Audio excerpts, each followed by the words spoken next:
الحمد لله رب العالمين الصلاة والسلام على سيد المرسلين وعلى آله وأصحابه أجمعين أما بعد قال النبي صلى الله عليه وسلم من صام رمضان إيمانا واحتسابا غفر له ما تقدم من ذنبه. معزز و محترم ناظرین، السلام علیکم ورحمۃ اللہ وبرکاتہ.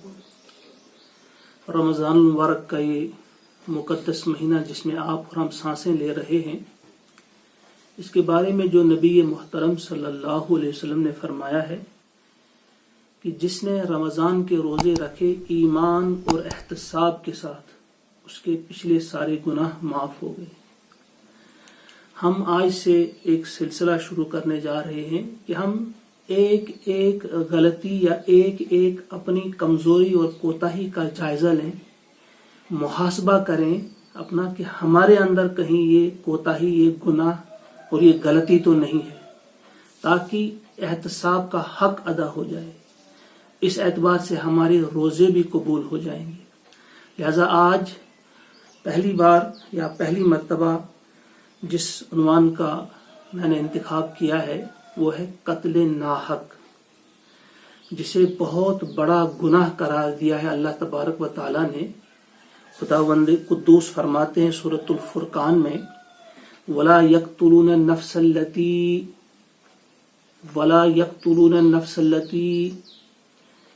حَرَّمَ اللَّهُ إِلَّا بِالْحَقِّ. عباد الرحمن کی صفات میں سے، یعنی اللہ کے الرحمن کے جو اصلی بندے ہیں ان کی ایک صفت یہ بتائی اللہ نے کہ وہ کسی شخص کو ناحق قتل نہیں کرتے. یہ سورۃ الفرقان کی آیت نمبر 68 ہے. اور سورۃ الاسراء آیت نمبر 33 میں فرمایا وَلَا تَقْتُلُوا النَّفْسَ الَّتِي حَرَّمَ اللَّهُ إِلَّا بِالْحَقِّ. خبردار تم کسی جان کو ناحق قتل نہ کرنا. تیسری جگہ آپ سورۃ المائدہ آیت نمبر 32 میں دیکھیں گے کہ وہاں اللہ کریم نے کیا فرمایا ہے، من قتل نفسا بغیر نفس او فساد فی الارض. کہ جس کسی انسان نے کسی انسان کو قتل کیا بغیر اس کے کہ اس نے قتل کیا ہو یا فساد فی الارض کا وہ مجرم قرار پایا ہو، فکأنما قتل الناس جميعا. تو اس کا یہ گناہ اتنا بڑا گناہ ہے گویا اس نے تمام دنیا کے انسانوں کا قتل کیا. وَمَنْ أَحْيَاهَا فَكَأَنَّمَا أَحْيَا النَّاسَ جَمِيعًا. اور جس نے کسی ایک انسان کی جان بچائی اس نے گویا پوری دنیائے انسانیت کی جان بچائی. صرف 3 مقامات میں نے آپ کے سامنے بیان کیے کہ جہاں قرآن مقدس میں قتل ناحق سے کس قدر روکا گیا ہے. اب آئیے ہم دیکھتے ہیں رحمتاً للعالمین صلی اللہ علیہ وسلم، جو وہ بھی قرآن تھے، چلتے پھرتے قرآن. اگر ہم اس قرآن کو جو آج ہمارے پاس موجود ہے اسے ہم کتاب کی شکل میں قرآن پاتے ہیں تو عملی شکل میں وہ جو ہم پڑھتے ہیں قاری نظر آتا ہے، حقیقت میں ہے قرآن. تو حضور علیہ الصلوۃ والسلام کی پوری زندگی بھی جو تھی وہ قرآن تھی. اب دیکھیے آپ نے کس طرح سے اس کا عملی ثبوت دیا ہے. صرف 1 یا 2 واقعہ تاریخ سے آپ کے سامنے رکھوں گا. عمیر بن وہب جن کا بیٹا بدر میں جنگ بدر میں گرفتار ہوا تھا، بدر کے بعد کا یہ موقع ہے کہ گھر سے چاشت کے وقت باہر نکلتا ہے طواف کی غرض سے. جب خانہ کعبہ کے قریب پہنچتا ہے تو وہاں دیکھتا ہے کہ صفوان بن امیہ بھی ہیں. کہتے ہیں آ جاؤ، بیٹھتے ہیں، کچھ باتیں کرتے ہیں. وہ وہاں حجر کے قریب بیٹھے اور گفتگو کرنے لگے بدر کے مقتولین جو تھے ان کے بارے میں، اور جس میں صفوان کے والد قتل ہوئے تھے اور عمیر کا بیٹا گرفتار تھا، اور بڑے بڑے سورما ان کے جو قتل ہوئے تھے. وہ کہہ رہے تھے، آپس میں گفتگو کر رہے تھے کہ اس کے بعد کچھ جینے کا مزہ نہیں رہا. اور عمیر نے کہا کہ اگر ایسا ہوتا، اگر مجھ پر قرض نہ ہوتا اور یہ بال بچوں کی ذمہ داری نہ ہوتی تو میں مدینہ جا کر اس قضیے کو ہمیشہ کے لیے ختم کرتا، میں محمد کو قتل کرتا، نعوذ باللہ، میں انہیں قتل کر کے دم لیتا۔ صفوان کو موقع ہاتھ آیا، وہ بھی اس طاق میں تھا، اس نے کہا چلو ایک کام کرتے ہیں کہ آپ کا جتنا بھی قرض ہے وہ میں ادا کر دوں گا، اور آپ کے بال بچوں کی پرورش کی ذمہ داری میں قبول کرتا ہوں، آپ یہ کام کر لو۔ وہ اٹھے وہاں سے پختہ عہد کر کے کہ کسی کو پتہ نہ چلے، وہ گھر چلے جاتے ہیں۔ اس نے فوراً تیاری شروع کی، اور تیاری کے بعد وہ روانہ ہو گیا عمیر مدینہ کی طرف۔ جب مسجد نبوی کے باہر پہنچا، فاروق اعظم نے دیکھا رضی اللہ تعالیٰ عنہ، انہوں نے کہا صحیح نیت سے نہیں آیا ہے۔ انہوں نے اپنے ساتھیوں کو کہا جاؤ حضور علیہ الصلوۃ والسلام کے قریب رہو، ہوشیار رہو، اور خود بھی گئے، حضور سے پوچھا کہ عمیر آ رہا ہے لیکن صحیح نیت سے نہیں آیا ہے، اس کا چہرہ بتا رہا ہے، کہا جاؤ اس کو میرے پاس لے آؤ۔ فاروق اعظم آئے، انہوں نے اسے گردن سے پکڑا، گریبان سے پکڑا، اس کی تلوار کا تسمہ جو تھا اس میں مضبوطی کے ساتھ اس کی گردن کو جکڑا اور لائے حضور کے سامنے۔ حضور نے فرمایا اس کو چھوڑ دو اور خود ذرا دور رہو۔ اس کو دور رکھا اور اس کے سامنے جب بیٹھا کہا بتاؤ عمیر کیسے آئے؟ تو عمیر نے کہا میرا بیٹا آپ کی قید میں، اس کو چھڑانے کے لیے آیا ہوں۔ کہا سچ سچ بتاؤ، اگر اس لیے آئے ہو تو یہ تلوار کیوں لٹک رہی ہے، ننگی تلوار آپ کی گردن میں؟ اس نے کہا کہ ان تلواروں نے کیا کیا بدر میں تو یہ ناکام ہو گئی، یہاں کیا کر سکتی ہیں یہ تلواریں؟ انہوں نے اپنے دل کے چور کو چھپانے کے لیے بات بنائی۔ حضور نے فرمایا نہیں، سچ سچ بتاؤ کس غرض سے آئے ہو؟ اس نے کہا بس یہی غرض ہے اور کوئی غرض نہیں۔ پھر حضور نے فرمایا اچھا یہ بتاؤ، تم نے اور صفوان نے خانہ کعبہ کی دیوار کے ساتھ ٹیک لگا کر کون کون سی باتیں کی؟ کیا تم نے ایسا نہیں کہا تھا کہ اگر میرے اوپر قرض نہ ہوتا، بال بچوں کی ذمہ داری نہ ہوتی تو میں محمد کو قتل کرتا؟ نعوذ باللہ۔ اور پھر صفوان نے تمہاری یہ سب ذمہ داری لے لی ہے اور تم میرے قتل کے ارادے سے گھر سے نکلے ہو۔ جب وہ سب یہ سن رہا تھا تو اس کا چہرہ سرخ ہو گیا۔ اس نے فوراً زور سے کہا اشہد ان محمدن عبدہ ورسولہ، نے فوراً پڑھا کہ میں گواہی دیتا ہوں کہ واقعی آپ اللہ کے رسول ہیں، کیونکہ اس بات کی خبر میرے اور صفوان کے بغیر کسی کو نہیں تھی۔ آپ کو اگر خبر دی ہے تو اللہ نے یہ خبر دی ہے، لہذا آپ واقعی سچے نبی ہیں۔ اس کے بعد فتح مکہ کے موقع پہ جب مکہ فتح کیا گیا، یہ صفوان بھاگ کر چلا جاتا ہے جدہ۔ عمیر حاضر ہوا، صفوان کو معلوم تھا کہ میں نے کتنا ظلم کیا ہے۔ عمیر حاضر ہوا کہ آپ جانتے ہیں کہ صفوان میرا دوست ہے، وہ موت کے ڈر سے، قتل کے ڈر سے بھاگ گیا ہے، جدہ چلا گیا ہے، تو کیا میں اسے بلاؤں؟ اسے امان ہے؟ حضور نے کہا ہاں اسے بھی امان ہے۔ کہا اچھا کوئی نشانی دیجئے آپ۔ حضور نے اپنی چادر دے دی، کہا جاؤ اسے یہ نشانی دکھاؤ، لے آؤ واپس اسے۔ وہ فوراً خوش ہو گیا، اس نے چوما اس چادر کو، آنکھوں سے لگایا، فوراً پہنچ گیا جدہ اور صفوان سے کہا چادر کو پہچانتے ہو؟ کہا ہاں پہچانتا ہوں، یہ محمد کی چادر ہے۔ کہا انہوں نے آپ کو امان دی ہے، چلو واپس۔ پہلے تو اس کی کانوں پر یہ یقین نہیں آ رہا تھا کہ مجھ جیسے ظالم کو امان ملے، جتنا اتنا ستایا ہے حضور کے ساتھیوں کو، حضور کے ساتھ اتنی زیادتی کی۔ نے کہا چلو، سیدھے حاضر ہو گئے، حضور کی خدمت میں پہنچے تو حضور علیہ الصلوۃ والسلام سے انہوں نے عرض کیا کہ مجھے 2 مہینے کی مہلت دو، میں غور و فکر کروں گا کیا میں اسلام قبول کروں یا نہ کروں۔ حضور نے فرمایا 2 مہینے کی نہیں، 4 مہینے کی مہلت ہے، آپ آرام سے غور و فکر کرو، کیونکہ اسلام ہمیں سکھاتا ہے، قرآن نے کہا ہے لا اکراہ فی الدین، دین میں کوئی زور زبردستی نہیں، کوئی جبر نہیں، کوئی اکراہ نہیں۔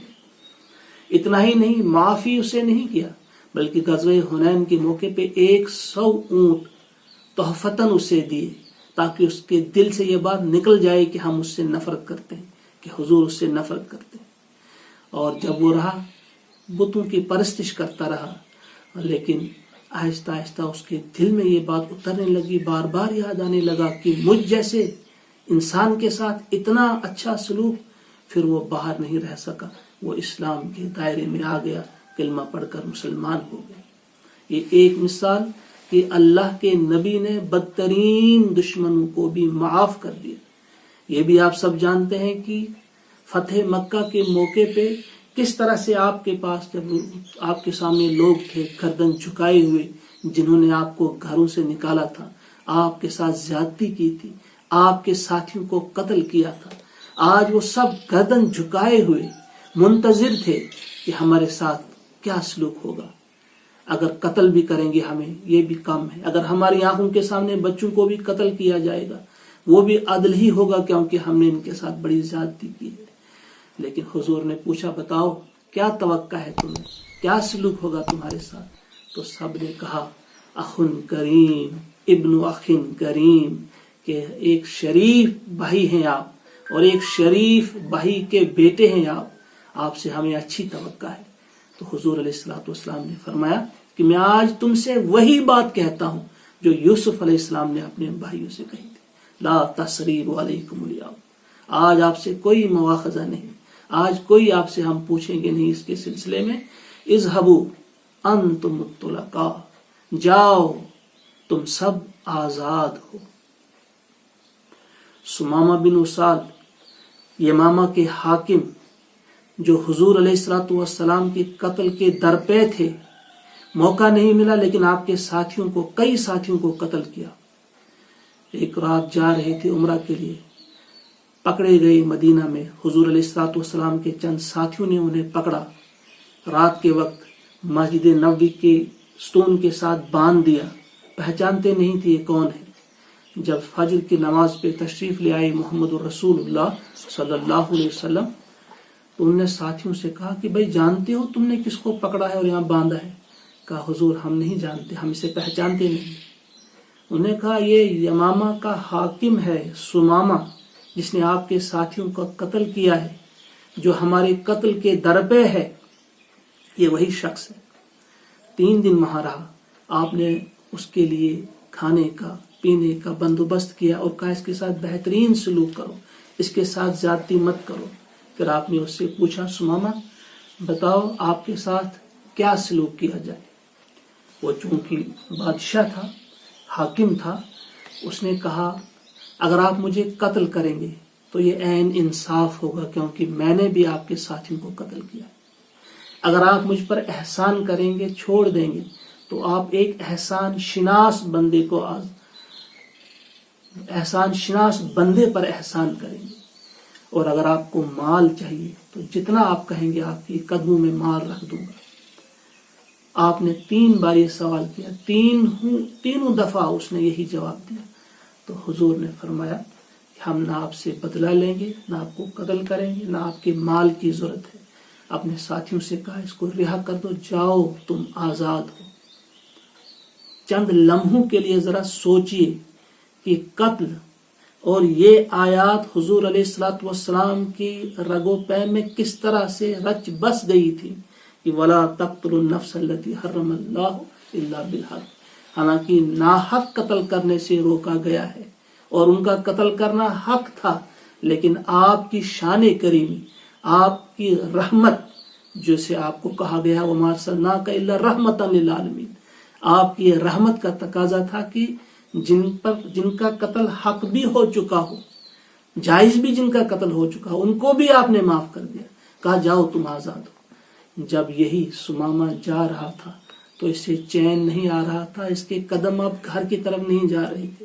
قریب ہی ایک باغ میں داخل ہوتا ہے، ایک کنواں تھا، وہاں پہ اس نے اچھی طرح سے غسل کیا، واپس آ گیا اور حضور علیہ الصلوۃ والسلام جہاں تشریف فرما تھے، آپ کے صحابہ تھے، ان کے سامنے زور سے کلمہ پڑھا، شہادت دی کہ میں شہادت دیتا ہوں، گواہی دیتا ہوں کہ آپ اللہ کے رسول. اور اتنا ہی نہیں، پھر زور سے کہا کہ سنو، آج تک آپ کے چہرے سے زیادہ مبغوض چہرہ میرے لیے کوئی نہیں تھا، لیکن اب آپ کے چہرے سے محبوب چہرہ میرے لیے کوئی نہیں ہے. آج تک آپ کے دین سے مبغوض ترین دین میرے لیے کوئی نہیں تھا، مگر آج کے بعد محبوب ترین دین اسلام سے کوئی نہیں میرے لیے.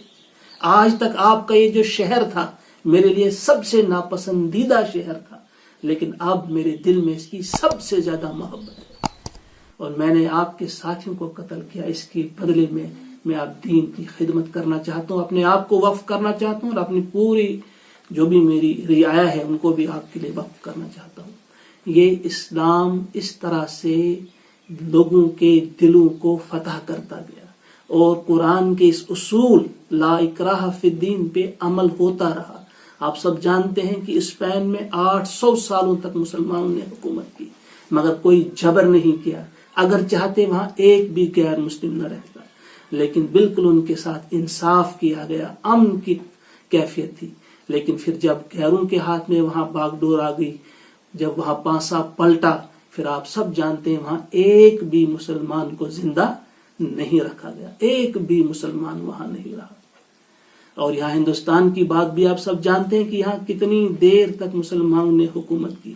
اگر چاہتے تو کوئی بھی غیر مسلم نہیں بچتا، لیکن یہ قرآن کے خلاف بات ہوتی.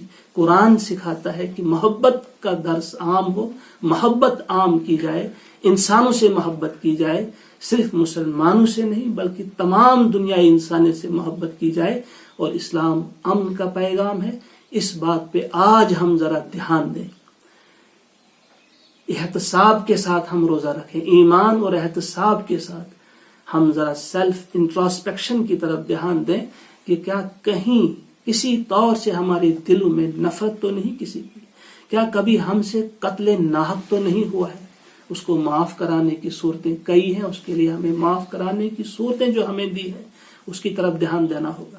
اور آئندہ کے لیے بھی اس قسم کی سوچ کہ قتل سے کتنا دور ہم نے رہنا ہے، نفرت سے کتنا دور ہم نے رہنا ہے، اور محبت کی طرف ہم کو گامزن ہونا ہے، یہ روزہ ہمیں درس دیتا ہے. آئیے ہم سب ٹھیک انداز سے اپنا اپنا محاسبہ کریں، اور روزوں کو قبول کرنے کے سلسلے میں یہ اہم چیز جو بتائی گئی ہے، حضور نے فرمایا ہے احتساب کیا کریں.